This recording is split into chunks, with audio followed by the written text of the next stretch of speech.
4페이지 수식원 보겠습니다. 먼저 4페이지 제일 위에 이 수식원이라는 표현에 밑줄을 좀 치고 옆에 뜻풀이에도 같이 밑줄을 좀 쳐주세요. 수식원이란 다른 말을 수식, 그러니까 꾸며주는 기능을 하는 단어다. 자, 그리고 이 수식원에서 수식이라는 표현에 동그라미를 좀 치자고요. 이 수식이라는 표현 자체가 꾸며주다를 의미하는 표현이기 때문에 수식어는 이름 그대로 꾸며주는 말. 그러니까 이 세상에 존재하는 모든 단어 중에 다른 말을 꾸며주는 역할을 하는 말들을 모아서 수식어이라고 이름을 붙여놨다는 거예요. 간단히 적어 놓자고요. 수식어는 꾸며주는 말이다.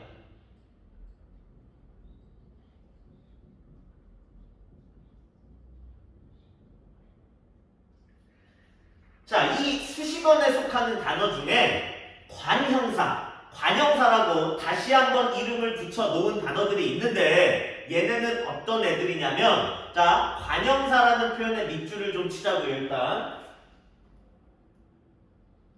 관형사라는 표현에 밑줄을 치고 관자에다가 동그라미를 치자고요.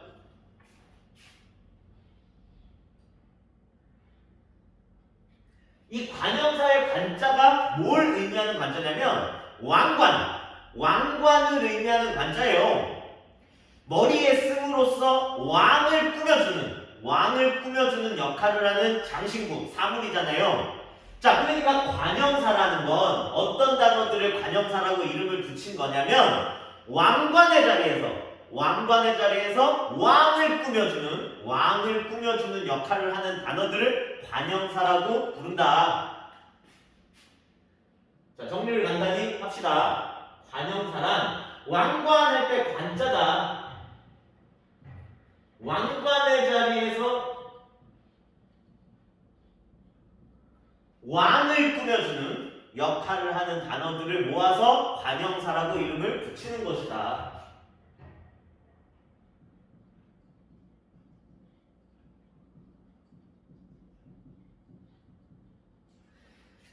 근데 이 세상에 존재하는 모든 단어 중 가장 몸통 주체의 역할을 하는 단어, 그래서 모든 단어의 왕이라고 볼 수 있는 단어가 뭐였어요? 몸통 주체 할 때 이 채자를 써서 체언이라고 이름 붙여놓은 단어들이 모든 단어의 왕이었잖아요. 자, 그러면 관형사는 어떤 말을 꾸며주는 단어들을 관형사라고 부르는 거냐? 체언을 꾸며주는 역할을 하는 단어들을 관형사라고 부른다는 거죠.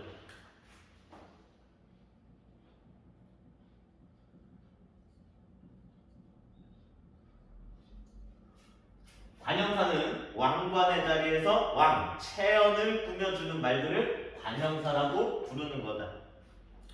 관형사에 속하는 단어들을 다시 한번 분류를 했네요. 자, 1번 성상관형사라는 건, 자, 밑줄을 좀 칩시다.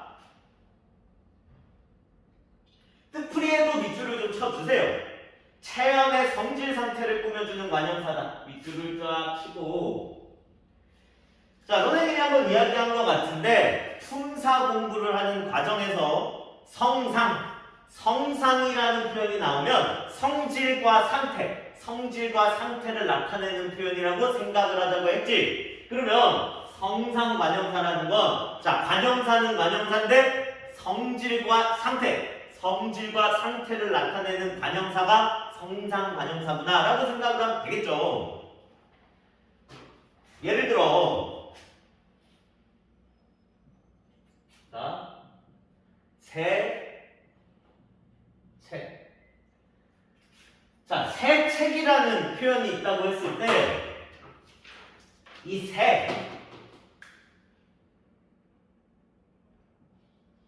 새라는 단어가 어떤 역할을 하고 있느냐는 거예요.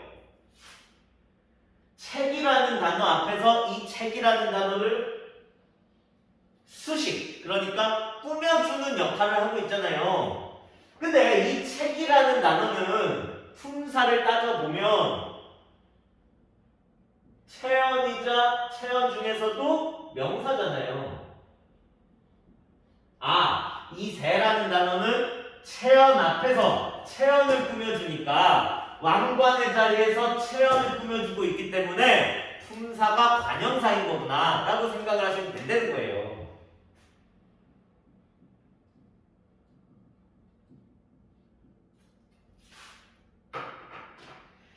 자, 근데 여기서 여러분이 주의할 게 한 가지 있어요.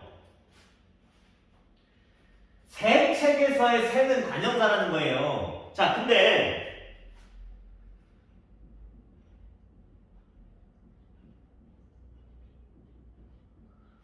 새로운 책이라는 표현을 한번 같이 보자고요.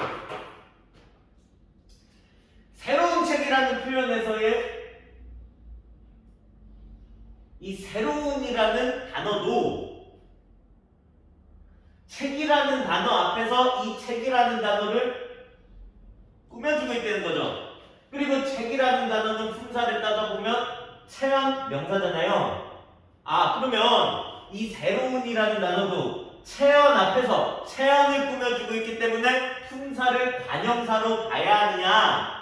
근데 그게 아니라는 거예요. 자, 왜 그러냐면 이 새라는 단어와는 다르게 이 새로운이라는 단어는 가만히 보니까 기본형이라는 게 있는 단어 같다는 거예요. 자, 기본형이라는 건 뭐냐면 용언을 공부할 때 나온 표현이었는데 용언의 어간에 어미를 다라는 어미를 붙여놓은 형태, 어간에 어미 다만 붙여놓은 형태를 이 단어의 기본형이라고 이야기한다는 걸 우리가 같이 공부를 했어요.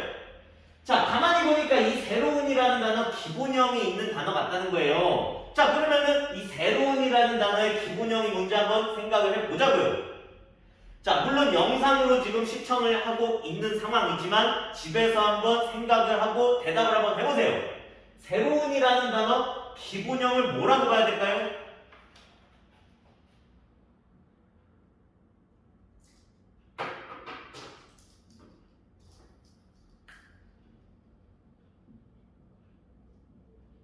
기본형이라는 게 있는 단어 같아? 자, 여러분들이 잘 판단을 해서 대답을 했으리라고 생각을 합니다. 자, 새롭다를 기본형으로 봐야 되는 것 같죠? 이 새로운이라는 건 새롭다라는 단어의 활용형, 형태를 살짝 바꿔 놓은 그 활용형이라고 봐야 되겠지. 자, 그러면 이 새로운이라는 단어를 새롭다라는 기본형으로 바꿔놓고 보니까 품사를 따져보니까 자, 용언 형용사로 보는 게 맞잖아요.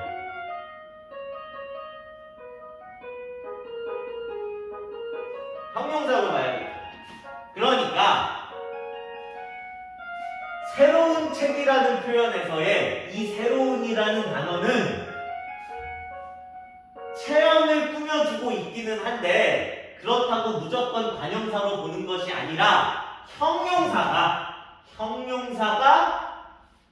관형사의 역할을 하고 있는 것이구나. 형용사가 관형사의 역할을 하는 것이구나. 형태를 살짝 바꾸어서 품사는 형용사구나 라고 생각을 해 주셔야 된다는 겁니다. 자, 그러니까 관형사 중에 성질과 상태를 나타내는 관형사, 성상관형사는 형용사와 헷갈리면 안 된다. 형용사와 헷갈릴 수 있기 때문에 여러분들이 각별히 주의해서 봐야 한다. 기본형이라는 게 있는 듯이 보이는 단어의 경우에는 기본형으로 바꿔놓고 생각을 해야 한다. 품사를 판단하는 과정에서는 이 점을 유의해서 잘 알아두시기를 바랍니다. 자, 내려가서 두 번째, 지시관형사라는 게 있대요. 밑줄 칩시다. 지시관형사. 아래에다가 할까요?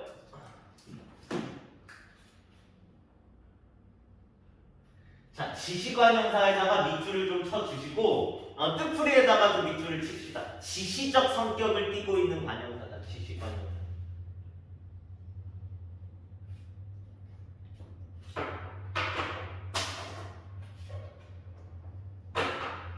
자, 마찬가지로 선생님이 품사 공부하는 과정에서 이야기를 한 적이 있는데, 자, 품사를 공부하는 과정에서 지시라는 말이 보이면, 지시라는 말이 붙어 있으면 이그저가 붙는 표현을 말하는 거구나 라고 생각을 하자고 했잖아요.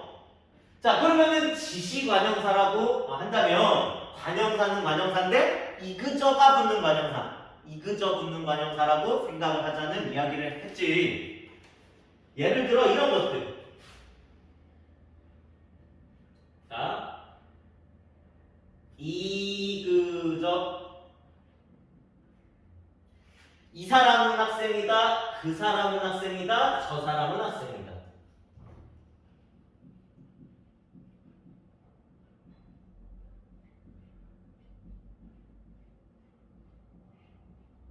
라는 문장을 보자고요.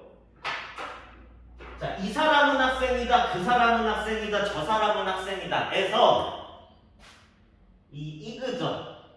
이그저라는 단어가 어떤 역할을 하고 있느냐는 거예요. 사람이라는 단어 앞에서 이 사람이라는 단어를 꾸며주고 있잖아요. 그러면 이 사람이라는 단어의 품사가 뭔데? 사람이라는 단어는 당연히 체언이자 명사잖아요. 체언 앞에서 체언을 꾸며주고 있기 때문에 이그저라는 표현의 기본형이나 이런 것들이 따로 있을 수는 없겠죠. 관형사로 봐야 되는 거예요.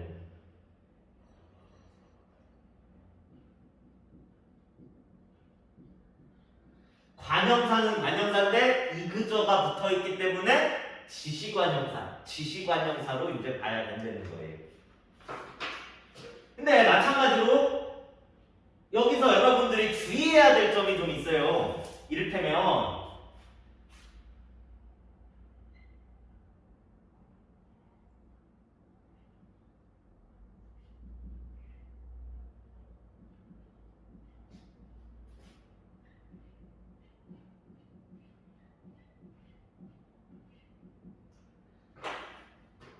이들그들 저들은 학생이다라는 표현을 좀 보자고요. 이들그들 저들은 학생이다. 여기서의 이들그들 저들은 품사가 뭔지 집에서 한번 생각을 해보세요. 이들그들 저들이라는 단어의 품사는 무엇이냐? 이그저가 붙어있지만 뒤에 은이라는 조사가 붙어있잖아요. 조사는 예외적인 경우를 제외하고는 늘 항상 언제나 체언 뒤에 졸졸졸졸 따라다니면서 체언에 붙어서 체언을 돕고 보조하는 체언의 부하, 체언의 신하였잖아요. 쉽게 얘기해서 체언 따까리란 말이에요. 그러면은 조사가 이렇게 붙어있다는 거는 이 단어가 체언일 가능성이 높다는 거지. 체언이 맞다는 거야. 체언이자, 체언인데 이그저 붙는 체언, 대명사라는 거죠. 대명사라는 거죠.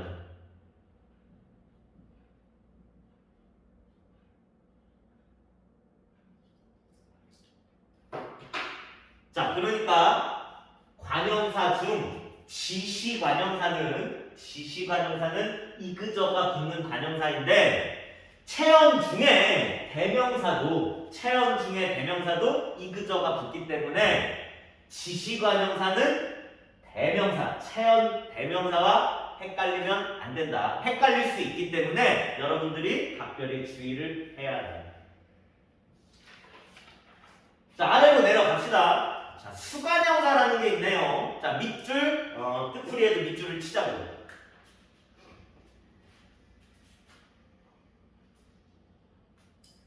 수관형사는 순서와 수량을 표시하는 관형사다. 밑줄을 칩시다. 수관형사라는 건 숫자를 나타내는 관형사겠죠. 자, 예를 들어 보자고요. 마찬가지로 아래로 갑시다. 수관형사.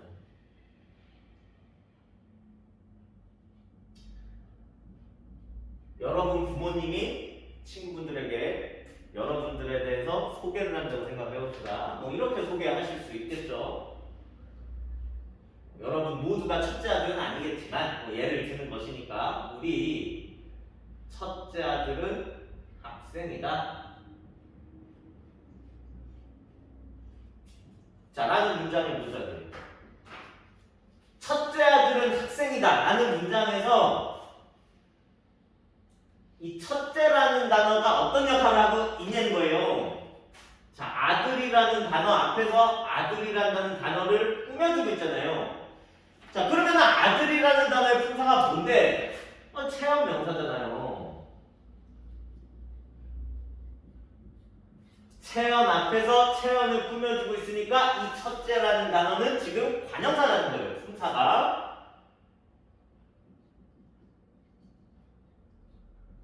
근데 관형사 중에서도 숫자를 나타내는 관형사이기 때문에 이런 것들을 수관형사라고 부른다는 거죠.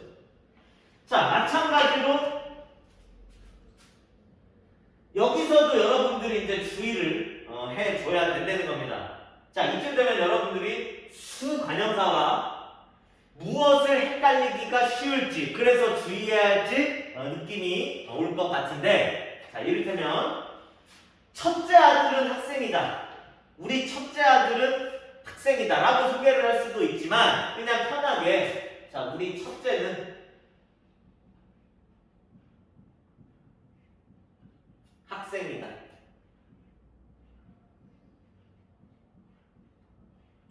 아들이라는 단어를 생략하고 이렇게 우리 첫째는 학생이야 라고 말을 하시는 그런 경우가 많이 있잖아요. 여기서의 첫째는 품사가 뭐냐는 거예요. 자, 여기서의 첫째를 보니까 뒤에 는이라는 조사가 붙어 있잖아요. 아, 조사는 늘 항상 언제나 체언을 따라다니면서 체언 뒤에 딱 붙어서 체언을 돕고 체언을 보조하는 체언의 따까리다. 이 점을 늘 기억을 하자고요. 체언이 붙어있기, 자, 조사가 뒤에 붙어있기 때문에 이 두 번째 문장에서의 첫째라는 단어는 품사를 체언이라고 봐야 된다는 겁니다. 자, 그리고 체언 중에서 숫자를 나타내는 표현 수사였잖아요. 체험 수사로 봐야 된다는 거예요. 자, 그러니까 수관형사는 체험 수사와 헷갈릴 수가 있으니 여러분들이 유념해서 봐야 된다는 겁니다. 자, 여기까지가 관형사고 이어서 부사에 대해서 보자고요. 관형사 바로 아래에 부사에 대한 내용이 이어지죠. 일단 부사라는 표현의 밑줄을 좀 치자고요. 자, 부사라는 표현의 밑줄을 치고 부라는 글자에는 동그라미를 좀 칩시다.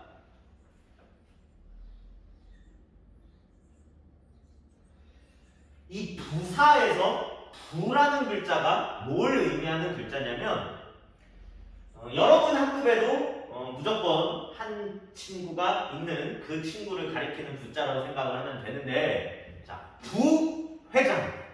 학급마다 부회장의 역할을 수행하는 친구들이 한 명씩 무조건 있잖아요. 부사에서의 이 부라는 글자는 부회장 할 때 부라는 글자랑 똑같은 글자라는 거예요. 자, 그러니까 두 번째로 중요한 것, 2등을 의미하는 글자가 부라는 거예요. 우리말 중에 가장 중요한 것, 1등을 의미하는 단어로 으뜸이라는 단어가 있거든요. 자, 그러면 두 번째로 중요한 것, 2등을 의미하는 우리말에는 어떤 게 있느냐? 버금이라는 단어가 있어요. 자, 그래서 이 부사 위에다가는 자, 버금가는 것, 두 번째로 중요한 것, 2등, 부회장을 꾸며주는 단어들을 모아서 부사라고 이름을 붙여 놓은 것이라는 점을 간단히 정리를 해 놓자고요. 부사는 버금가는 것, 부회장, 두 번째로 중요한 단어를 꾸며주는 역할을 한다.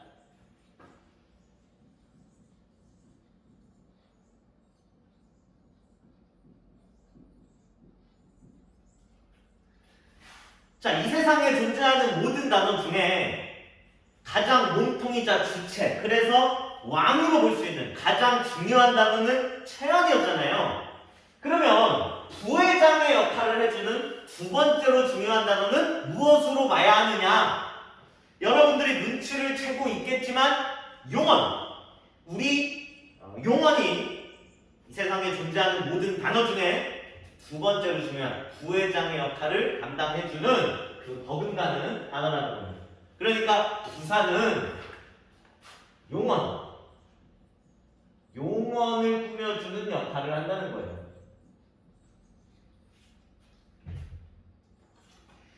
자, 내려가 보면 이 부사를 기능에 따라서 어떤 역할을 하는지에 따라서 다시 셋으로 분류를 했고, 의미에 따라서 다시 셋으로 분류를 했는데, 이 세부 분류에 대해서는 이 부사가 굉장히 복잡하네요.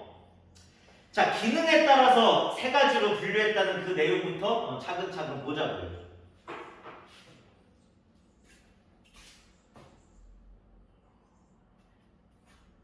자, 성분부사라는 게 있대요.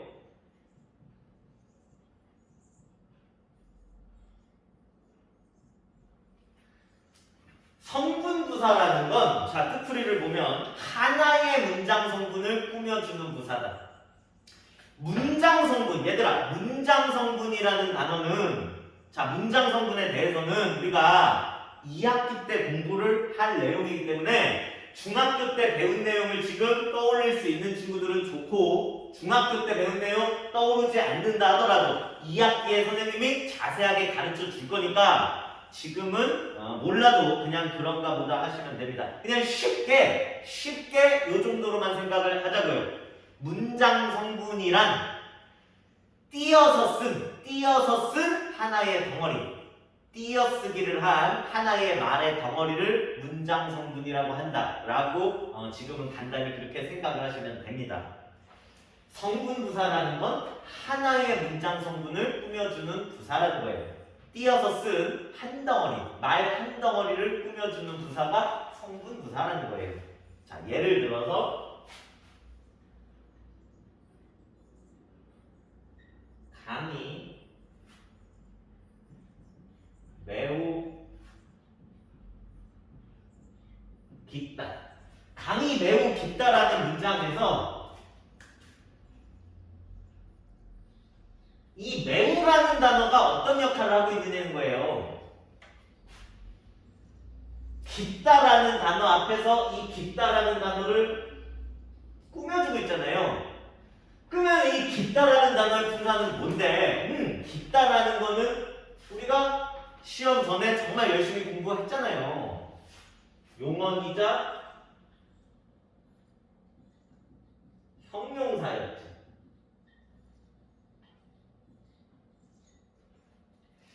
용언 앞에서 용언을 꾸며주고 있기 때문에 이 매우라는 단어의 분사는 부사라는 거예요. 자, 이런 게 부사라는 겁니다. 근데 자, 하나의 말의 덩어리, 띄어쓰기를 한, 띄어서 쓴 하나의 말의 덩어리를 꾸며주고 있기 때문에, 하나의 문장 성분을 꾸며주고 있기 때문에 이런 것들을 성분부사라고 부른다는 거예요. 자, 내려가면 문장부사라는 표현이 있죠. 봅시다. 그러면 문장부사는 뭐냐?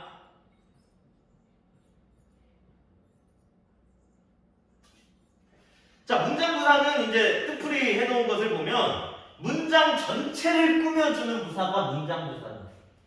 문장 전체를 꾸며준다.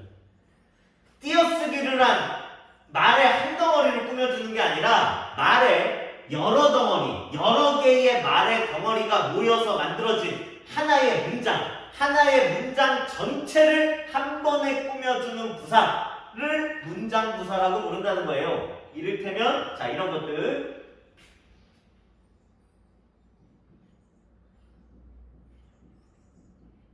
제발 그만두어라. 제발 그만두어라 라는 문장에서 이 제발이라는 단어가 어떤 역할을 하고 있느냐는 거예요. 이 제발이라는 단어는 어느 하나의 말의 덩어리를 꾸며주고 있다고 보기보다는 그만두어라라는 이 문장 전체를 한 번에 꾸며주고 있다고 봐야 된다는 거예요. 이런 것들을 문장 전체를 꾸며주는 문장부사라고 이름을 붙인다는 겁니다. 아래에 접속부사가 있네요. 자, 접속부사는 간단하겠죠?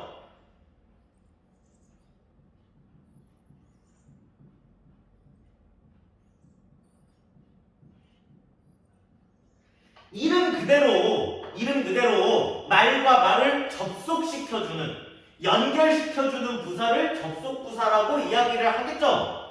그렇게 이름을 붙인 것이겠죠? 자, 접속부사는 간단합니다. 여러분들이 잘 알고 있는, 여러분들이 흔히 접속어, 연결어라고 이야기하는 단어들이 품사로 분류를 해보면 접속부사로 분류를 한다는 거예요. 자, 이를테면 그러나, 그리고, 그러므로. 왜냐하면,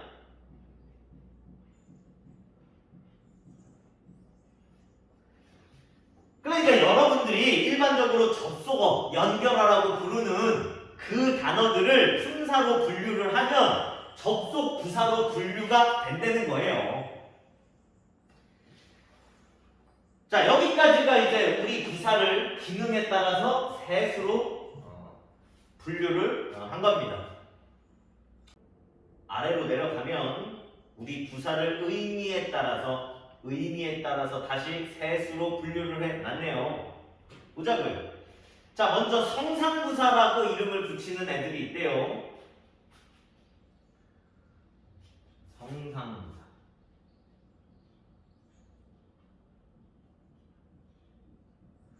성상이라는 표현이 또 나왔네요. 자, 성상이라는 표현이 나오면 성질과 상태를 의미하는 표현이고, 그래서 성상이라는 표현이 붙게 되면 성질과 상태를 나타내는 표현이라고 생각을 하자고 했잖아요. 그러면 성상부사라는 건 성질과 상태를 나타내는 부사가 되겠죠. 이를테면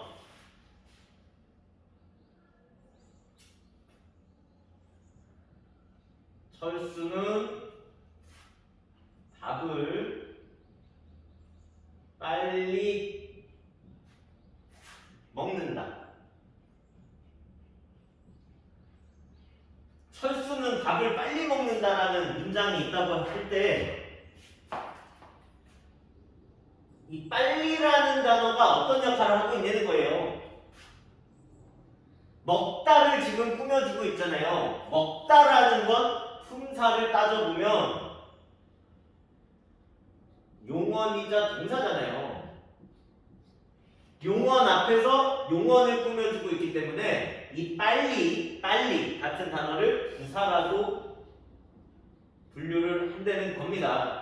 자, 그리고 빨리라는 건 뭔가 성질과 상태와 관련된 단어이기 때문에 이런 것들을 성질과 상태를 나타내는 부사, 성상부사라고 부른다는 거예요. 여기서 주의할 점이 하나 있어요. 철수는 밥을 빨리 먹는다 에서의 빨리는 품사가 부사인데, 이를테면 철수는 밥을 빠르게 먹는다. 철수는 밥을 빠르게 먹는다라는 문장에서 이 빠르게라는 단어도 먹다라는 용언 동사, 먹다라는 용언 동사 앞에서 이 용언을 수식 꾸며주고 있기 때문에 이 빠르게라는 단어도 부사로 봐야 되느냐? 아니라는 거예요. 이 빠르게라는 단어는 자 용언 앞에서 용언을 꾸며주고 있기는 한데 기본형이라는 게 있는 단어가 되는 거예요. 이를테면 빠르다라는 단어의 어감 빠르에 개라는 어미가 붙어서 만들어진 이 빠르다라는 단어의 활용 형태인 듯이 보인다는 거예요. 자, 그러니까 이 빠르게라는 단어는 기본형이라는 게 있는 단어이고 기본형을 따져보니까 빠르다라는 단어가 이제 기본형으로 볼 수 있을 것 같아요. 빠르다라고 기본형으로 만들어 놓고 보니까 품사를 따져보니까 용언이자 형용사잖아요.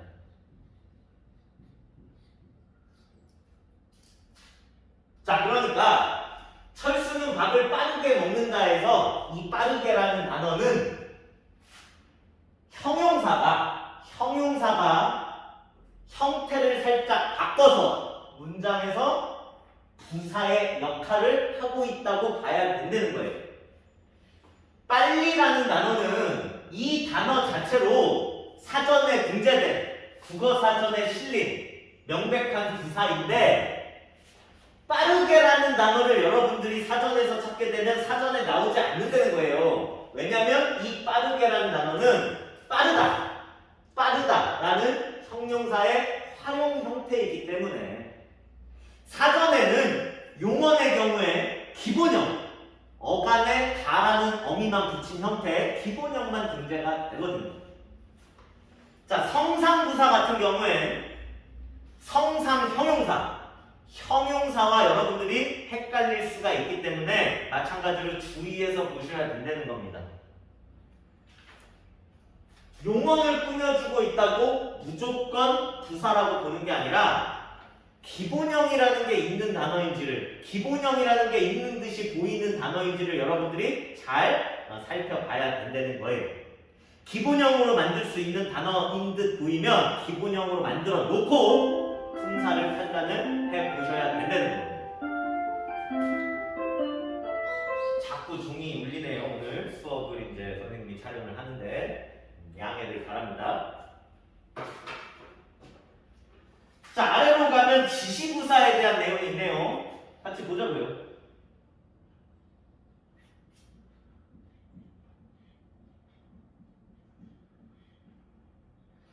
마찬가지로 지시부사도 이제 또 나온 표현이잖아요. 이 지시라는 표현이.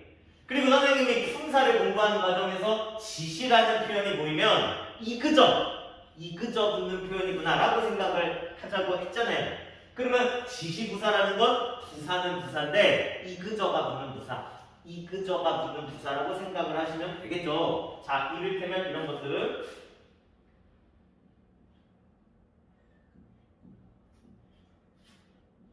이리 오너라 혹은 뭐 저리 가거라 그리 가거라. 자, 이리 오너라라는 표현에서 이 이리라는 단어가 어떤 역할을 하고 있느냐는 거예요. 오너라라는 단어를 꾸며주고 있잖아요. 오다, 가다와 같은 단어들은 품사를 따져보면 용언, 동사죠. 용언 앞에서 용언을 꾸며주고 있기 때문에 품사 분류를 해보면 부사가 되는 것이고 부사는 부사인데 앞에 이그저가 붙는 부사이기 때문에 이런 부사를 지시부사, 좀 더 세부적으로 분류를 해보면 지시부사로 분류가 되는 거예요. 자, 내려가면 부정부사에 대한 내용이 있네요. 봅시다. 부정부사.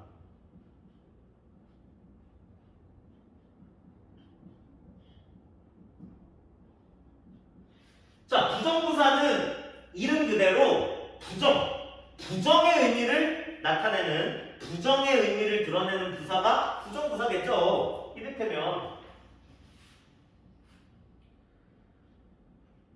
철수는 양파를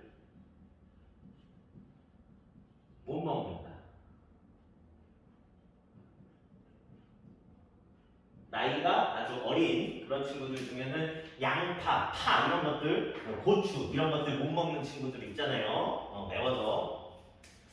자, 철수는 양파를 못 먹는다 해서 이 못이라는 단어가 어떤 역할을 하고 있느냐는 거죠. 먹는다라는 단어 앞에서 이 먹는다라는 단어를 꾸며주잖아요. 먹는다라는 단어는 품사를 분류해보면 용언이자 동사고요. 용언 앞에서 용언을 꾸며주고 있기 때문에 품사가 부사인 것이고 못 먹는다 부정의 의미를 드러내는 부사이기 때문에 좀 더 세부적으로 분류를 해보면 부정부사라고 분류를 한다는 겁니다. 자, 여기까지가 이 부사에 대한 기본적인 내용입니다. 우리 부사를 기능에 따라서 성분부사, 문장부사, 접속부사로 다시 분류를 하고 의미에 따라서 성상부사, 지시부사, 부정부사로 다시 분류를 한다는 그 내용 아래에 관형사와 부사를 수식하기도 한다라는 내용이 이어지네요. 이 부분에 예문을 쓰면서 같이 보자고요. 부사는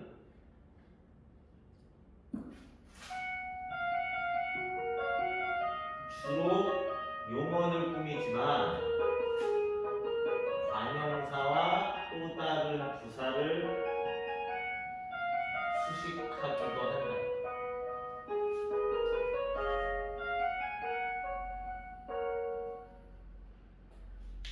자, 봅시다. 자, 이를테면 이런 문장을 하나 보자고요. 이런 표현을 봅시다. 문장이라기보다는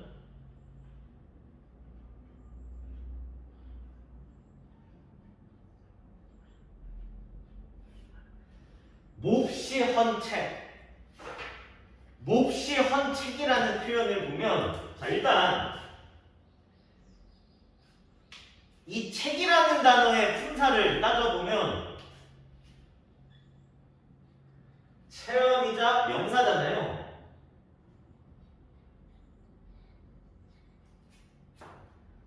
자, 그리고 이 헌이라는 단어가 어떤 역할을 하는지를 보면 책, 자, 책이라는 체언 앞에서 체언을 꾸며주고 있죠.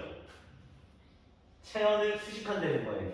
체언을 수식하는 건 관형사였잖아요. 왕관의 자리에서 왕, 체언을 꾸며주는 거. 자, 관형사였기 때문에 이 헌이라는 단어의 품사 관형사라는 겁니다.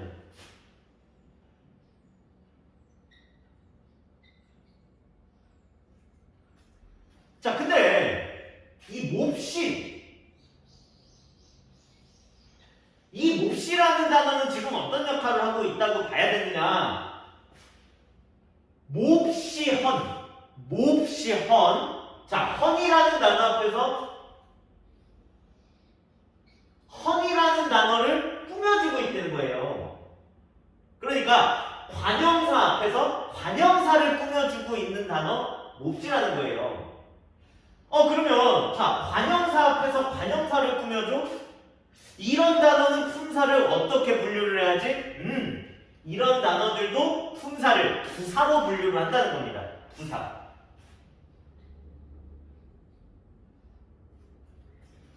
그러니까 부사는 주로 부반장, 부회장, 용언, 주로 용언을 꾸미지만 관형사 앞에서 관형사를 꾸미기도 한다는 거예요. 자, 관형사 앞에서 이렇게 몹시 헌처럼 이 몹시처럼 관형사 앞에서 관형사를 꾸며주는 단어도 품사를 부사로 보셔야 된다는 겁니다.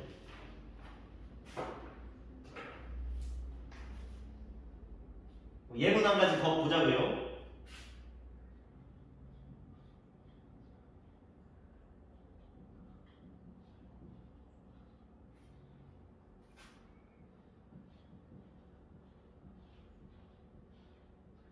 자, 매우 빨리 달리다. 매우 빨리 달리다라는 이제 표현에서 달리다라는 단어의 품사를 따져보면 당연히 용언 동사잖아요.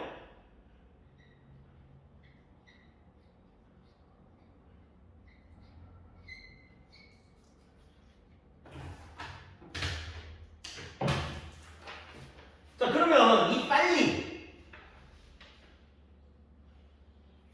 빨리라는 단어는 달리다, 용언 앞에서 용언을 꾸며주고 있기 때문에 품사를 당연히 부사로 봐줘야 된다는 겁니다. 근데 여기서 이 매우라는 단어는 지금 어떤 역할을 하고 있다고 봐야 되냐는 거예요. 자, 매우 빨리. 그냥 빠른 게 아니라 매우 빨리. 자, 빨리라는 부사 앞에서 이 빨리라는 부사를 꾸며주고 있다고 봐야 된다는 거예요. 그러면 부사 앞에서 부사를 꾸며준다? 부사 앞에서 부사를 꾸며줘? 이런 단어들 품사를 어떻게 분류해야 되지? 이런 단어들도 품사를 부사로 분류를 한다는 겁니다.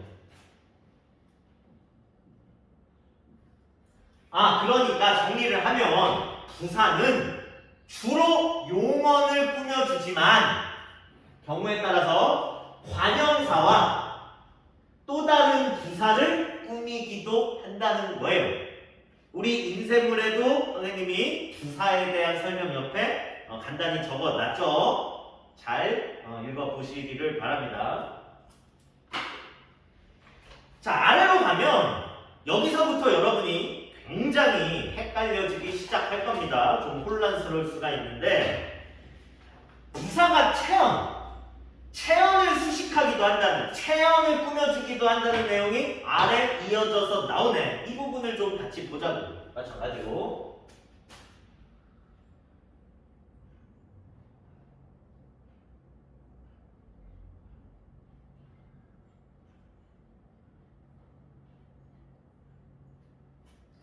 아니 이 체언이라는 건 분명히 꾸며주는 단어가 있는데 왕관의 자리에서 체언에게 왕관을 씌워주는, 왕관의 자리에서 체언을 꾸며주는 그 관형사라는 단어가 분명히 존재하는데 부사가 체언을 꾸며준다는 게 무슨 말이냐? 자, 예문을 쓰면서 같이 보자고요. 자, 이를테면 기분이 조금 좋아지다. 기분이 조금 좋아지다라는 문장에서 이 좋아지다라는 단어는 품사를 따져보면 용언 동사죠. 자, 이 조금이라는 단어가 어떤 역할을 하느냐는 거예요. 자, 용언 앞에서 용언을 꾸며주잖아요. 용언 앞에서 용언을 꾸며주고 기본형이라는 것도 특별히 존재하는 단어가 아닌 듯 보이기 때문에 이 조금이라는 단어는 품사를 부사로 봐야 되는 거예요. 자, 이런 경우처럼 이 조금이라는 단어는 일반적으로는 용언 앞에서 용언을 꾸며주는 명백한 부사라는 거예요. 자, 근데 이 조금이라는 부사가 아주 드물게 체언을 꾸며주는 경우도 있다는 거예요. 자, 예를 들어서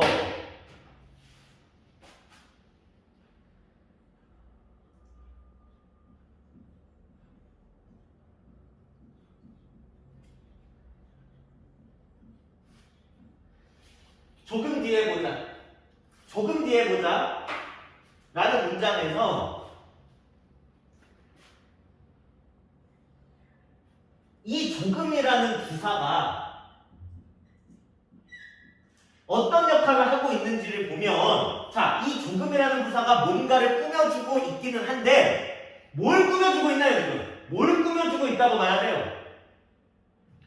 뒤. 이 뒤라는 단어를 꾸며주고 있다고 봐야 된다는 거예요.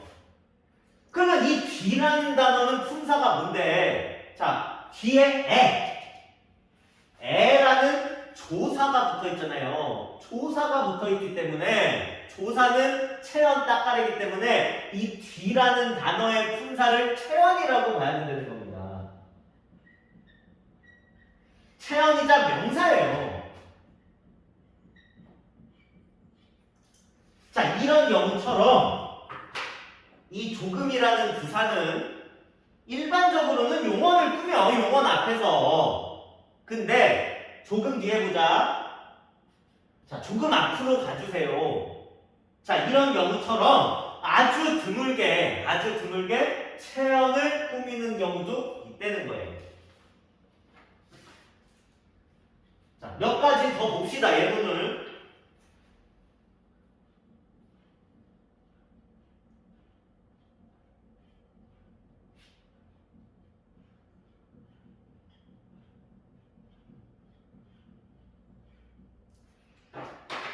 시험에 겨우 합격하다.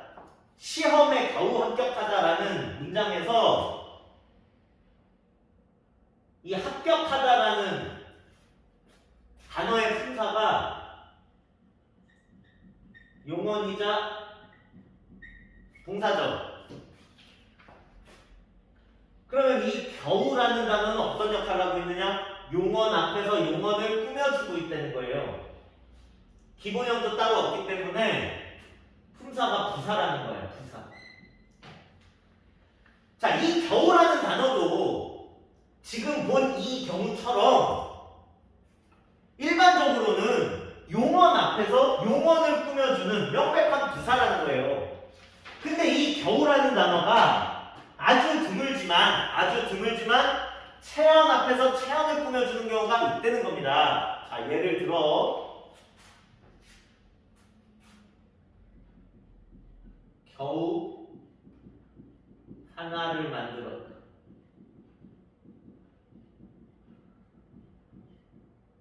밤새도록 고생을 했는데 겨우 하나를 만들었다. 겨우 하나를 완성했다. 의 경우처럼 이 겨우라는 부사가, 자, 이 문장에서는 이 겨우라는 부사가 뭘 꾸며주고 있다고 봐야 되는 거예요. 하나라는 단어를 꾸며주고 있잖아요. 그러면 하나라는 단어는 품사가 뭔데? 뒤에 조사 붙어 있죠. 체언이라는 거죠.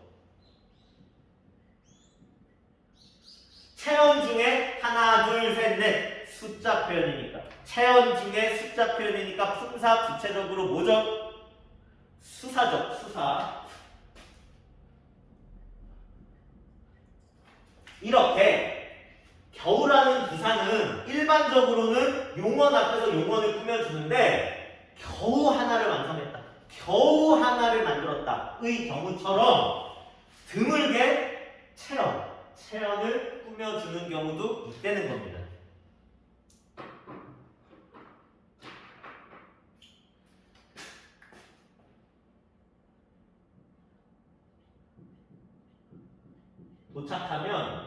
도착하면 바로 전화해라. 도착하면 바로 전화해라. 자, 전화하다 라는 단어 품사 용언 동사죠. 그러면 이 바로라는 단어가 용언 앞에서 용언을 꾸며주고 있기 때문에 품사가 부사겠죠.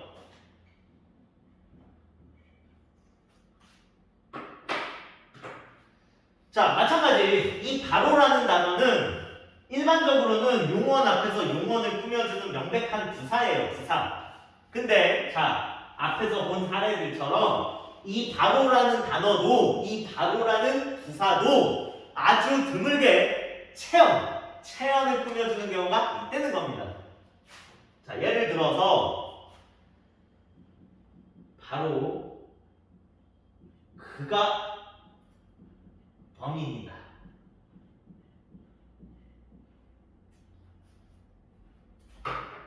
바로 그가 범인이다. 뭔가 추리 소설이나 뭐 그런 곳에서 많이 나올 법한 표현인데 여기서의 이 바로라는 부사가 뭘 꾸며주고 있다고 가야 되느냐는 거죠. 그라는 단어를 꾸며주고 있잖아요. 바로라는 부사가요.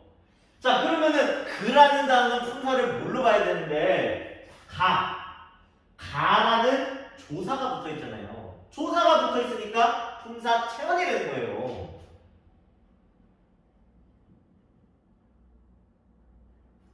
체언 중에서 이그저가 붙어 있기 때문에 대명사, 좀 더 세부적인 품사를 이야기하면 대명사가 된다는 거예요.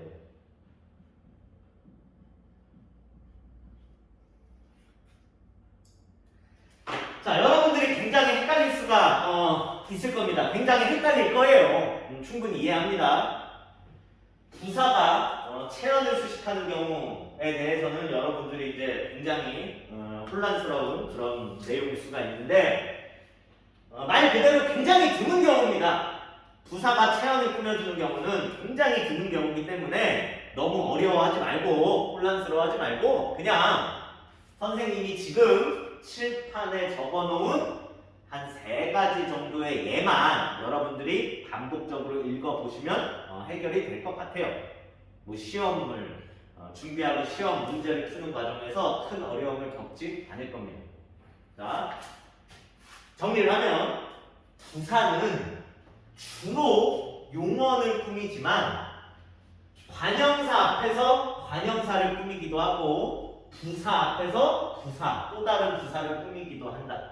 그리고 부사는 아주 드물지만 체언을 꾸미기도 한다.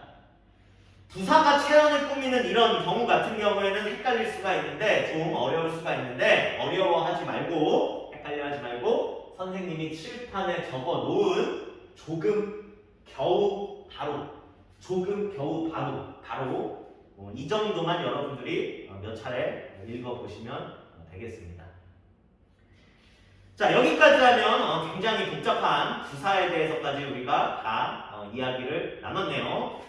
칠판 정리하고 남아있는 독립어까지 마저 정리를 하자고요. 독립어에 대해서 마저 보겠습니다. 4페이지 아래쪽에 독립어이라는 표현에 동그라미 쳐주자고요. 옆에 감탄사라는 단어에도 밑줄을 좀 쳐주시고 이 독립언 감탄사가 무엇인지에 대한 설명에도 마찬가지로 밑줄을 치자고요. 독립언 감탄사는 다른 문장 성분과 문법적인 관계를 맺지 않고 독립성을 가지는 단어다.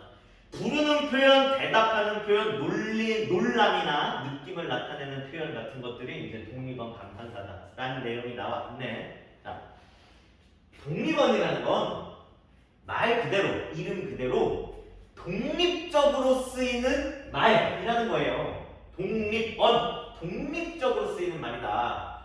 조금 더 구체적으로 이야기하면 다른 말과 관계를 맺지 않고 독립적으로 쓰이는 말들을 모아서 독립언이라고 이름을 붙여놓은 것이다. 자, 예를 들어 체언은 일단 관계언, 조사와 관계를 분명히 맺고 있죠. 관계언 조사는 언제나 체언 뒤를 졸졸 따라다니면서 체언 뒤에 꼭 붙어다니면서 체언을 보조하고 체언의 조수, 신하가 되어준다는 측면에서 체언과 관계언은 분명히 관계를 맺고 있잖아요. 수식어 중에 관형사는 왕관의 자리에서 왕을 꾸며준다는 의미에서 왕관의 자리에서 체언을 꾸며준다는 의미에서 분명히 체언과 관계를 맺잖아요. 꾸며주고 꾸밈을 받는다는 측면에서 수식원에서의 부사도 마찬가지죠. 용언. 부사는 용언 앞에서 용언을 꾸며주잖아요. 용언은 부사의 꾸밈을 받고요. 마찬가지로 수식원 중에서 부사는 용언과 서로 꾸며주고 꾸밈을 받는다는 측면에서 분명히 관계를 맺고 있다는 거예요. 자, 근데 이 독립어는 이렇게 선생님이 지금 이야기한 것처럼 다른 말들과 전혀 관계를 맺지 않고 독립적으로 쓰이는 단어들이고, 그래서 이름을 독립언이라고 부른다는 겁니다. 이 독립언에 속하는 거 하나밖에 없어요. 감탄사. 감탄사 하나만 이 독립언에 속한다는 거예요. 자, 감탄사라는 건 뭔데? 자, 우리 인쇄물에 나와 있듯이, 자, 감탄사는 부르는 표현, 대답하는 표현, 느낌이나 놀람을 나타내는 표현들을 모아서 감탄사라고 부른다는 겁니다. 이런 감탄사, 부르는 표현, 대답하는 표현, 느낌을 나타내는 표현, 이런 감탄사들이 주로 다른 말들과 관계를 맺지 않고 독립적으로 쓰이는 말들이기 때문에 독립언에 속한다는 거예요. 자, 예를 보면, 자, 밑줄을 좀 쫙 쳐 놓을까요? 예시에다가 부르는 표현, 자, 야, 야, 대답하는 표현, 예, 느낌이나 놀람을 나타내는 표현, 와, 얼씨구, 오호, 이런 것들이 감탄사 그리고 독립언이라는 겁니다. 독립언 감탄사는 간단하게 이 정도로 알아두시면 됩니다. 4페이지 제일 아래쪽을 보면 우리가 지금까지 이야기한 내용을 표로 정리해서 수록을 해놨어요. 나머지 내용은 지금까지 이야기를 많이 나눴기 때문에 굳이 다시 언급할 필요는 없을 것 같고, 한 가지만 더 살펴보자고요. 자, 표를 잘 보면 가변어와 불변어라는 표현이 나와요. 자, 그러니까 이 세상에 존재하는 모든 단어들은 형태에 따라서 둘로 나눌 수가 있다. 가변어와 불변어. 가변어라는 건 가능하다. 변형. 자, 그러니까 형태를 변형시킬 수 있다. 형태를 변형시키는 게 가능하다. 이런 단어들을 가변어라고 부른다는 거예요. 형태를 변형시킬 수 있는 단어들. 자, 우리가 지금까지 공부한 단어들 중에 형태를 변형시킬 수 있는 단어들이 있었잖아요. 형태를 살짝 변형시켜서 굉장히 다양하게 쓸 수 있는 단어가 있었잖아요. 이걸 뭐라고 했죠? 형태를 살짝 변형시켜서 다양하게 쓰는 거. 활용이라고 우리가 공부를 했잖아요. 활용이 가능한 단어들을 그리고 뭐라고 이름을 붙였어요? 활용하다. 자, 활용에서의 용자를 써서 용언. 활용을 하는 말, 용언이라고 이름을 붙인다는 거 우리가 열심히 공부했다는 거예요. 자, 그래서 용언이라는 게 대표적인 가변어고요. 형태를 변형시킬 수 있는 단어고요. 자, 근데 여러분이 우리 관계형, 조사에 대해서 공부할 때 선생님이 강조를 했는데 여러분들이 잘 기억을 하고 있을 거라고 생각합니다. 자, 조사 중에 서술격 조사 이다의 경우는 조사지만 예외적으로 용언처럼 활용을 할 수 있다는 내용을 강조를 했잖아요. 그죠? 자, 표에서 이 가변어 부분에 이 용언이라는 품사가 들어가 있고, 용언의 하위 분류 동사, 형용사가 다시 들어가 있고, 그 옆에 서술격 조사. 그러니까 표에서 가변어 관련된 부분에 서술격 조사라는 표현이 같이 들어가 있잖아요. 이 서술격 조사에다가 동그라미를 치고, 우리 국어에서의 서술격 조사, 앞에 있는 체언을 서술어로 만들어주는 서술격 조사는 이다였죠. 서술격 조사 이다는 조사지만 예외적으로 용언처럼 활용이 가능하다라는 걸 다시 한번 써놓고 기억을 하고 있자고요.